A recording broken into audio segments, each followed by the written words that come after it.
ಎಲ್ಲರಿಗೂ ನಮಸ್ಕಾರ. ನನ್ನ ಹೆಸರು ಲಿತಿಕ್ಷಾ ಎಸ್ ಗೌಡ.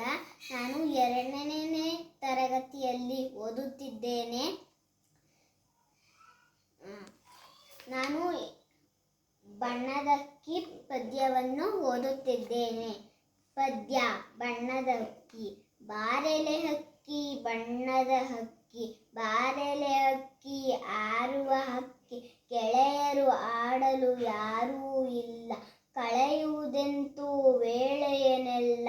ಬಾಬಾ ನನಗೂ ಆಡಲು ಕಲಿಸು, ಬಾಬಾ ನನಗೂ ಆರಲು ಕಲಿಸು. ಅವ್ವನು ನೀರಿಗೆ ಹೋಗಿಹಳು, ಅಪ್ಪನು ಪೇಟೆಗೆ ಹೋಗಿಹನು.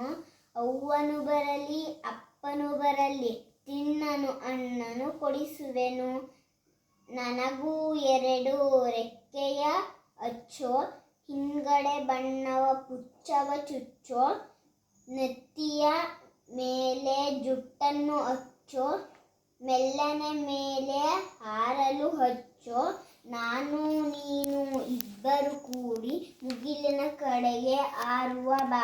ಇಲ್ಲಿಂದತ್ತ ಅಲ್ಲಿಂದಿತ್ತ ಹಾರುತ್ತ ಆಡುತ್ತ ನಲಿಯುವ ಬಾ. ನಮಸ್ಕಾರ.